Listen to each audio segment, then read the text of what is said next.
It's a late night when I walk in the pitch studio. Something seems amiss. Like someone's been here. The neon pitch sign is flickering even more than usual. My acai bowl's missing from the mini fridge. And there's a floppy disk labeled case file on the desk. What is this? I pop it in my Mac Mini and press play. Good morning. Good morning. Morning. Hi, I'm Jim. Nice to meet you. I'm Erica. Erica, nice pleasure. to meet you. This is a pitch? On my show? What is this? Hi, I'm Jim Brown, founder and CEO of Uncovered. And we're bringing together the most passionate true crime enthusiasts to help solve real-world cold cases. Cold cases? You could be the murderer and putting in misinformation. I would if I was the murderer. Jillian! No, I'm not a murderer. All of a sudden, everything shuts off. The neon sign, the mini fridge, my Mac Mini. And when it reboots, there's a message on the monitor. Can a media company produce venture-scale returns by solving murders? Guess we'll find out. I'm Josh Muccio, and this is The Pitch, where real entrepreneurs solve real cold cases for real money. Hi, I'm Erica Wenger, and I'm general partner of Park Rangers Capital. Hi, I'm Elizabeth Yin, general partner at Hustle Fund. Hi, I'm Jillian Manis, managing partner of Structure Capital. Hi, I'm Charles Hudson, managing partner, Precursor Ventures. Hi, I'm Martin Tobias with Incisive Ventures. The pitch for Uncovered is coming up after this. And if you want to watch the video of this pitch, go to pitch.show/YouTube. New video episodes premiere on Wednesdays at 7 p.m. Eastern. The information provided on this show is not intended to be investment advice and should not be relied upon as such. The investors on today's episode are providing their opinions based on their own assessment of the business presented. Those opinions should not be considered professional investment advice. Jim Brown, pleasure. Hi, Jim. Hi. Elizabeth. Nice to meet you. Yep. Charles. Charleston. Good morning. Hi, Jim Brown. Hi, I'm Jillian. Hi, I'm Jim Brown, founder and CEO of Uncovered. And we're bringing together the most passionate true crime enthusiasts to help solve real-world cold cases. Let me ask you a question. Who's the person in your life that won't shut up about the latest true crime podcast or Netflix documentary they've been binging? Did you know that if you're murdered in this country, there's only a 57% chance that your killer is found? And if you're an Indigenous woman, a person of color, or a member of the LGBTQ+ community, it's even worse. To date, we've built the world's largest public database of cold case information and tools that enable the massive true crime community to turn their interest into advocacy. And it's working. I can tell you all about the 175,000 people we had on our site last month, the 26,000 email subscribers, or the 200 paying customers. But last January, our community solved its first case, that of a North Texas man who'd been missing for 9 years. And later, in October, with new public information in a 62-year-old cold case, we petitioned a judge in Ohio to have a body exhumed and a bullet was found. That's the power of doing business for good. And that's why I'm here today, kicking off a $1.5 million seed round. Here's what I'd like to ask you to do now. Go to uncovered.com/cases. This is the most used feature on our site. It's a map of all of the cold cases that we have in our database, 49,000 cases. Uncovered.com/cases? /cases, yep. Okay. What we see everyone do, the user behavior is they immediately start zooming in on that map to their hometown or where they live, that kind of stuff. You can see the cases that are in your neighborhood. So this is like crowd solving for cold cases. It's exactly what it is. Okay. So, this is not meant to be a political statement at all, but law enforcement doesn't have the resources they need to solve present day crime, let alone cold cases. And so the cases that we work on are a minimum of 3 years old so that we don't get involved in an active investigation or interfere in it. How does the community end up being able to help? So the first thing is let's think about discovery of the case. What happens is you listen to one of these podcasts or you watch a documentary, and as soon as you've consumed that content, you then go to Google and you search for the victim's name because you want to learn more. So Uncovered is like the individual cases are coming up in the top rankings of Google for that. And we're driving people there. We've got a full narrative on the site. You've got a timeline of events so that you can see it. You can see a map that correlates to the events so you can see where they took place. So we ground all of that for you. And then we list out all the sources that we have. Okay. But then let's say you want more information on that case, and if new information comes out, the follow button was one of the first things that we created. And so now you can come to our site and follow a case. Then we launched our community contribution program. So this is where you see something about JonBenet Ramsey, and we don't have that on our site. You can add that information to our site very easily through a toolbar. We ask for the URL, and then we can put that into the case file. But that also might be misinformation. You could be the murderer and putting in misinformation. I would if I was the murderer. Misdirection. Are you interested in true crime? Is this a thing that... It's very weird, and it's a longer story. No, I'm not a murderer. Well, I asked that question because killers do stay very close to the crime. Sure, they always do. They follow it. And so we do believe that the killers will come and become members of Uncovered, and we'll track their IPs, and we'll give that information to law enforcement to help solve these cases. But your original question, we do verify manually every piece of information. We try to. Who's uploading these cold cases? Are you guys hooking up to something that the government provides, or are these like individuals of family members and friends that want to upload? How do you get the data? It's a combination of all. So the first level of our database is all publicly available information. So we've gathered information from news sources, from podcasts, from databases, things like that. We also have podcasters, all of the content creators that are constantly putting new information to our database as well. We hear these stories on the nightly news or in the podcast or in the documentaries, et cetera, but that's not all of the stories. Most of the stories aren't getting told. There's actually something known as missing white woman syndrome, where the media loves to cover attractive white women's missing cases. Gabby Petito was an example of this last fall, right? Yes. So that's a thing. So first level of the database is all publicly available information. Second level of the database starts to bring in law enforcement connection and family information. It's been very interesting, the reception that I've got from law enforcement. There are those that are more on the conservative side that see this as their data, their investigation. They told us to go pound sand. We don't want your help. Then there's those on the more progressive side that have said, hey, this might be the future of policing, and the way we're doing things isn't really working either. So maybe we help get out ahead of this and work with your community to teach them how to do it so that we can still prosecute a case if it comes to the court system. You had mentioned you had quite a bit of traffic on your website, but only a couple hundred paid users. What's your monetization strategy? How are you going to make money on this? So how we're making money today, we've got 3 revenue streams. The first one is we have programmatic ads on our website. Our second one is paid sponsorship of our newsletter. And then we have our paid membership. So that's what we have currently. There is a law enforcement play for this as we go into the future. There's 17,985 law enforcement agencies in America. So I'm like, hey, why don't you give us your data? We'll clean it, store it, and keep it updated, and then give you an API feed to go back. But then also give them almost like a CRM, if you will, to say, hey, public, we need your help on this case, or we have DNA in this case, or something along those lines.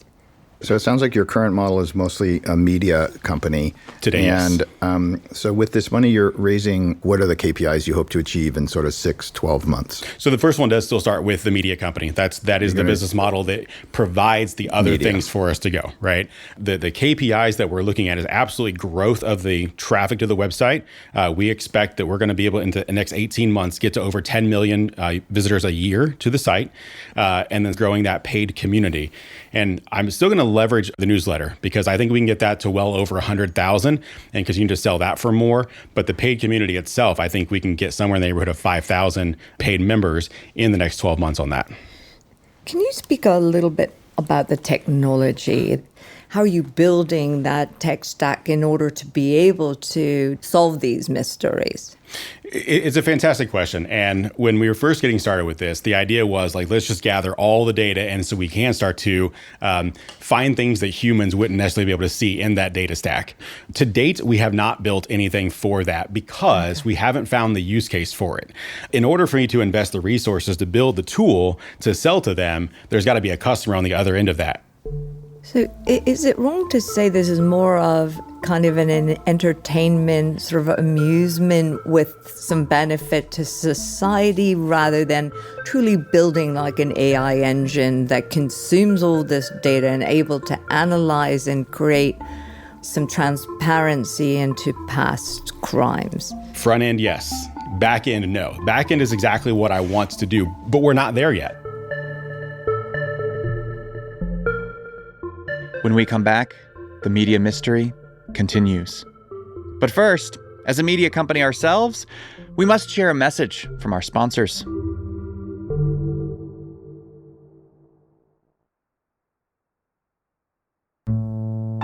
Welcome back to the True Crime Pitch. The case remains open, and the investors have some interrogating to do. Here's Erica. I just have a quick question on, I don't know this, but Sure. If someone solves a cold case, is there some sort of like, I use the word referral because I'm in tech, bounty, whatever the word is, some payout for reward, thank you.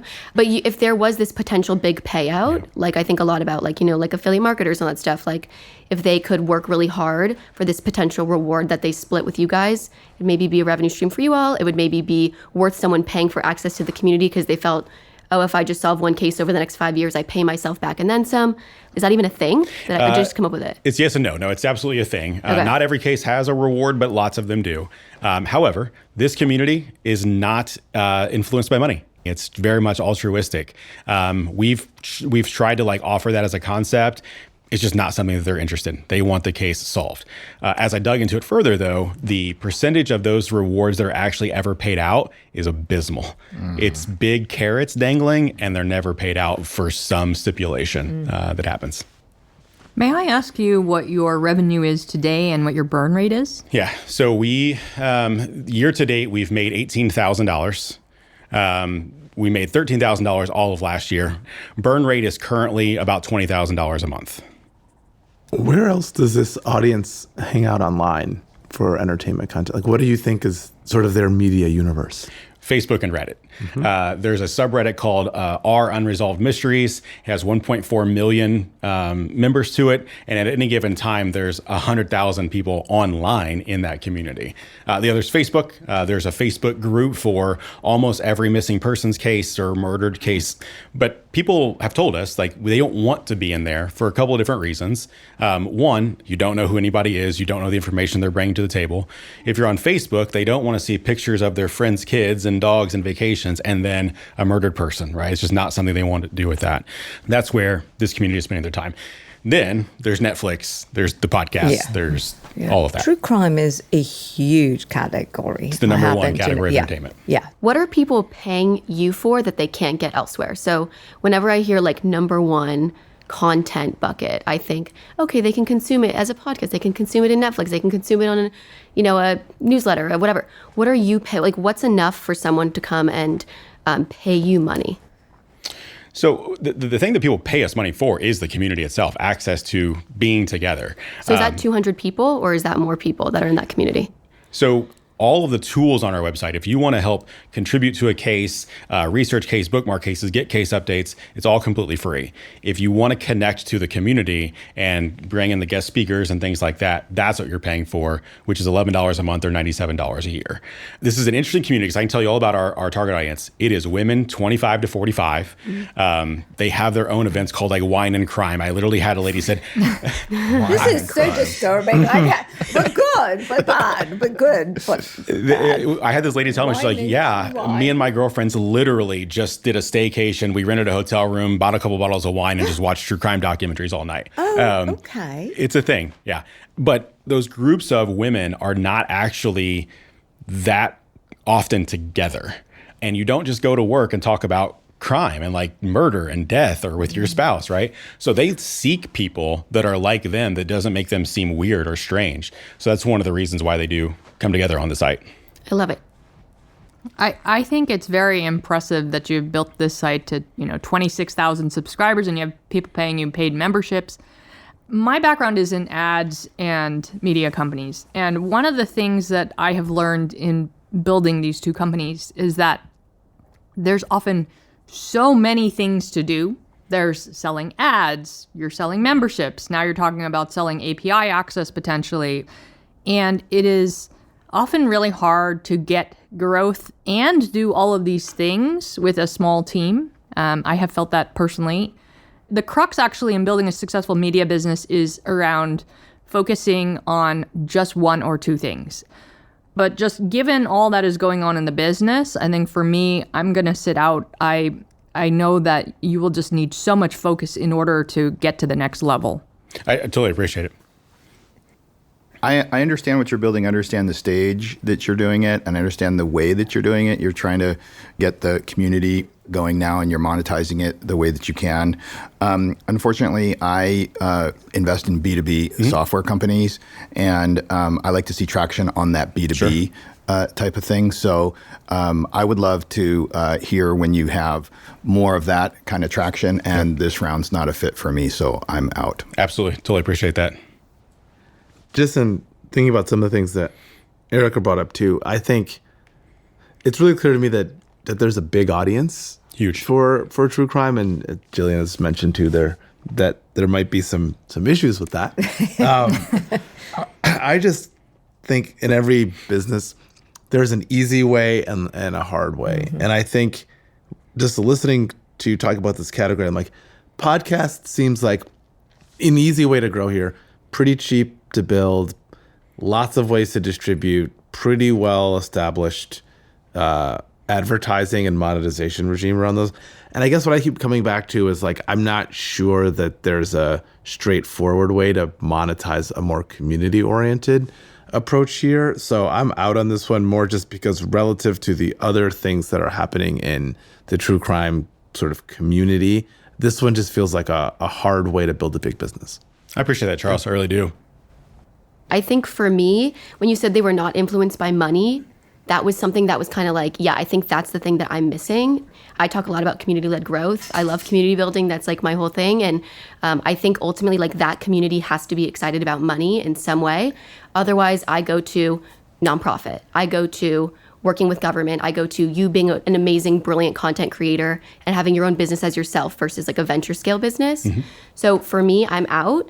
I believe in community-led growth as a way to build a business, but I'm just struggling with this exact audience.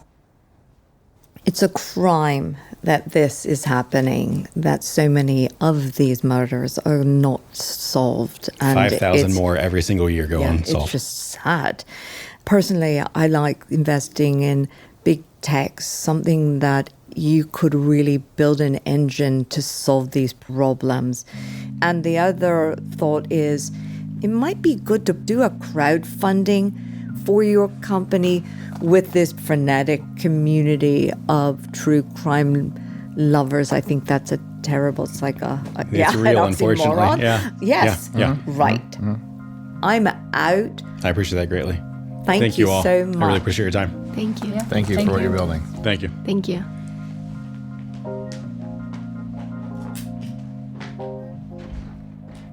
I loved your idea of maybe making this into some sort of AI detective For or whatever sure. because if you've got all this data, an Yes. AI or something could surface connections and potential leads that humans would find hard to by analyzing all the data. Absolutely. I mean, we'll and talk people about- would pay for that. Absolutely. I think that this is, a data play. We're all talking about AI. This is a very interesting application for that. Yeah, we were I've met him talking before, behind on Did what would you? fix his pitch, and we thought if he never said media, and if he inserted a bit more B2B SaaS and some AI, So everything. Well, I think I think the Clever issue it is is. he has too many audiences. He has too many audiences. Like there's the audience of people who are lurking for entertainment. There's the Yeah. audience of people who actually want to have these crimes solved because their loved one was murdered. There's the law enforcement, and are we trying to sell them a new tool?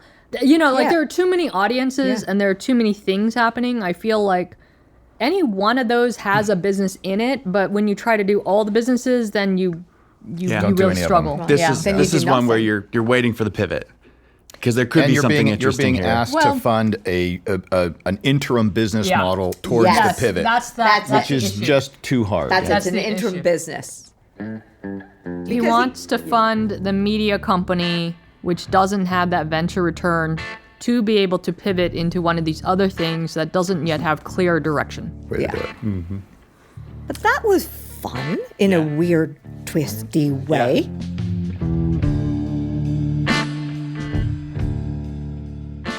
The case may be closed for these investors, but we still have some questions of our own for Jim. So we called him up a few months after the pitch, and our first question had nothing to do with his fundraise. I really just want to know more about the exhumed body. Why did no one notice the bullet the first time there was an autopsy on the body? Well, it was nearly 70 years ago that it happened. And so the scientific methods weren't nearly as what they are today. And so the problem with this case specifically that the body was exhumed on is the police lost the case file. What? Yes. It's crazy. This is the stuff that happens. Detectives will take the case file home and they'll lose it. They'll put it in their garage for storage, for safekeeping, if you will. And it never makes its way back to the police office. Like, this is the stuff that causes these cases to go cold. And so anyway, almost 70 years later, it's a brand new sheriff, obviously. And he's like, look, if you can help me get more information, I would love it. And through some notes and previous conversations he had with the previous detectives, there was the thought that there might still be DNA available on the body. Because again, 70 years later, advances in DNA technology have changed. We worked with a local not-for-profit that works with governments to be able to petition judges to do exactly this. And that's what made it happen. Oh, interesting. Yeah, we've been wondering about that for months now. Well, Jim, how are you? Wow, that might be a little bit of a loaded question. I'm here, I'm present, I'm feeling good. Yeah? How's the rest of your fundraise going? Have you found any VCs to cut a check? No. And timing of our conversation right now is very ironic. The largest strategic partner that we could get acquired by, I've been in talks with for an acquisition or a large investment, and literally 10 minutes ago, they said no. It's been tough. It's been a very stressful couple of months. Man, that's frustrating. Unfortunately, just with the capital situation that we're in and the economic conditions that the world is in, right now is just not our time, it seems like. Do you think you're just too early, Jim? I think that I raised just shy of $1 million 2 years ago, enough to last 18 months, right? I've now stretched it 2 years, but I did assume that capital would still be available, and it just changed. The economic conditions changed. And so I don't know that it's necessarily too early, other than just the world shifted on us a little bit. And I'm not trying to make an excuse. We still need to build a real business, but I think that that's part of it. How are you able to keep the business going without raising additional capital? Cutting expenses. The majority of our burn is people. It's humans, and that's what stinks. Is I'm having to let go of wonderful people. Now, even those that I am unfortunately having to let go from a full-time capacity, they're still staying on. There's like, hey, we'll volunteer some of our time to keep this thing going because they believe in it, right? Yeah. So I'm willing to continue to invest some of my money for a period of time because I want this thing to be successful. And what success actually means, it's not just successful for investors. It's successful to the world, to society. We owe it to society to solve these cases. Yeah, I think what you're describing parallels with so many companies. And I think we feel this some too. We're building a media company. And I think the investors definitely saw Uncovered as a media company. And I think that's something you obviously ran into on our show. I mean, they seemed like they might be interested if you came and pitched the AI version of Uncovered.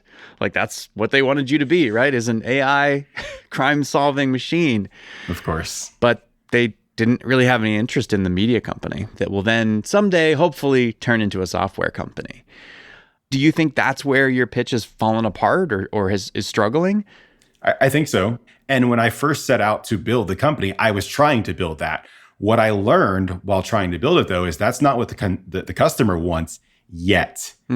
I do believe that we can leave them there. But if we just start there, again, given the money that we do have, and build the things that people will pay for, it will eventually, on its own, fund the things that we want to build in the event that we can't get more investment into the company. Have you changed your pitch at all to make it sound less like a media company? The short answer is no. Having done a startup before and raised money and failed, the absolute last thing that I want to do is, one, fail again. But two, I don't want to make it look like it's something that it's not. Yeah. And to me, it's a rational decision to make to preserve capital and only invest in things that are going to make you money. And look, I'm originally from the Midwest. That's how we think about the world. Like, how do you make money from day one? But the further west you go, especially the Valley, it's like, don't worry about money today. Like, what's the big opportunity later? And maybe it's just small thinking on my part that I'm not pitching a much bigger version of what this could be. Maybe that's my fault. Are you continuing to try to go out and fundraise, or have you hit pause? I've kind of hit pause, but we have a plan with the existing team to continue in almost like a just beyond survival mode, right? Like, cases still need to get onto the site. Cases still need to be updated. The community still needs to be nurtured. So we have a plan to just do that in perpetuity. It's just not growth. It's just, like I said, just above maintenance mode. Right. So we're gonna give that a go. Starting a company so hard. It's so hard. It's why most fail, and it's why most of us that try it are crazy.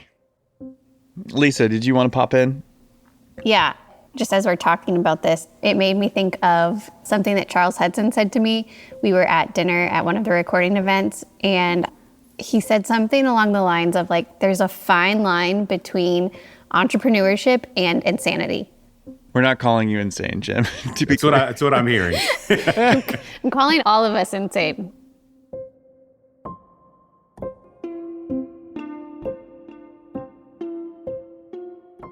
I eject the floppy disk from my Mac Mini. Wow, these things really are floppy.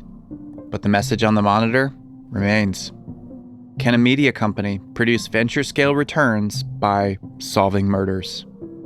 There's not enough evidence to say beyond a reasonable doubt, which means this case has gone cold.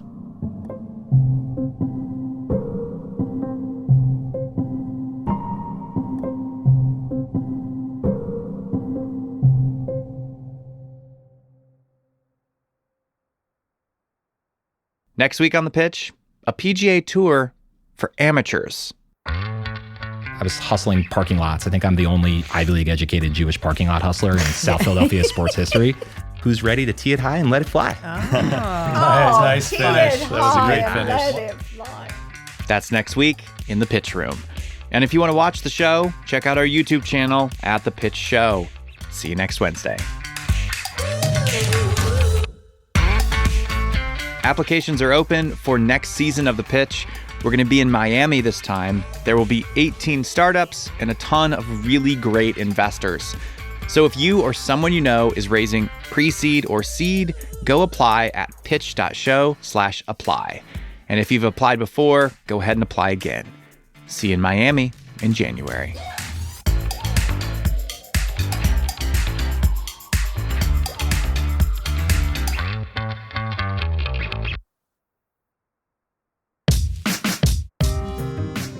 This episode was made by me, Josh Muccio, Lisa Muccio, Carrie Ann Thomas, Anna Ladd, and Enoch Kim, with casting help from Peter Liu. Music in today's show is from Joey Cantor, Greg Zhang, Anders, Breakmaster Cylinder, and The Musemaker. Thank you so much for listening. If you're enjoying the podcast, we've actually set up a special URL to make it super easy to share with a friend. It's pitch.show/text. Try it out. pitch.show/text. And if you want to listen to The Pitch ad-free, subscribe to Pitch Plus. You'll also get occasional bonus content. Plus, it's a really good way to support the show. Just go to pitch.show/plus to learn more. The Pitch is made in partnership with the Vox Media Podcast Network.